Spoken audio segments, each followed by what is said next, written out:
Ang ginagawa natin ngayon is a bridal shower cake. So, generous tayo sa feeling dahil nagbabayad naman ng maayos yung mga customers natin. Kaya hindi natin sila titikirin. Ganon.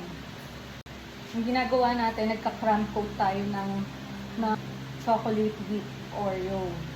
Kasi mamaya babalutan natin to ng vanilla sa labas para sa design. So, para masarap siya at malasang malasa yung chocolate Oreo. Kaya buong cake yung nilagyan natin. Okay, tapos ilagay muna natin sa chiller siguro mga 10 minutes. Tapos saka tayo mag-design. Okay, lalagay na natin sa chiller for 10 minutes or 15 minutes. Bahala ka kung gano'n mo katagal siya gusto ilagay para mag-firm siya. Saka ka mag-decorate. Okay?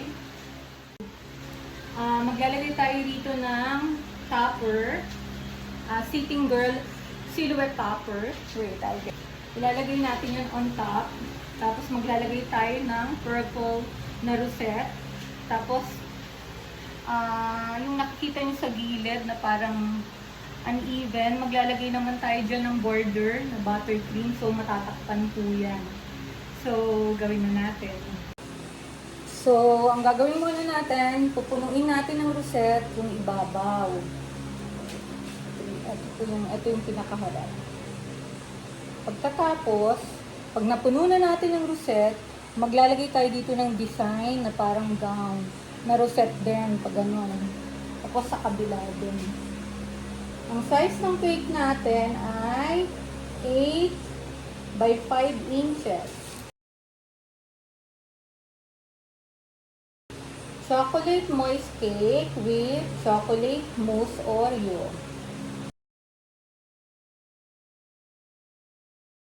Titignan ko mamaya kung kakapit dito ang buttercream. Buttercream ang idadamit natin sa kanya.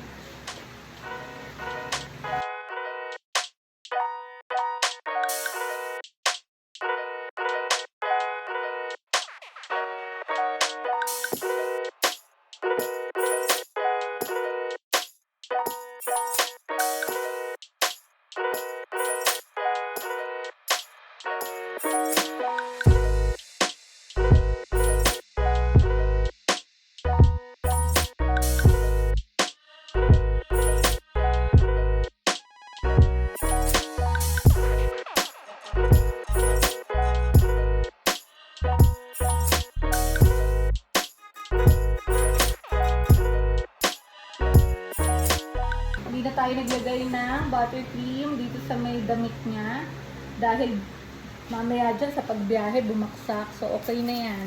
Huwag na tayo mag-overthink para hindi masira ang cake. Yan, maglagay lang tayo ng mga pearl drudges. Tatandaan, laging maghugas ng kamay pag gumagawa ng cake. Every time na merong hahawakan na iba, maghuhugas ng kamay bago bumalik sa cake. Yun ang tama. Okay, meron talagang mga tao na hindi makatrabaho ng may guantes. Ako po, nagagwantes ako, pero pag nagde-decor na ako, tinatanggal ko po yan dahil sumasabit ang guantes sa frosting. So, tapos na po tayo. Thank you! So, naglalagay na tayo ng happy birthday. Have a safe trip. So, medyo mahaba siya. So, nangihinayang kasi ako maganda na yung cake. Pag dinikita natin kung saan-saan ng dekorasyon, baka mag-iba pa yung itsura niya. So, dito ko na lang siya ilalagay sa ibabaw.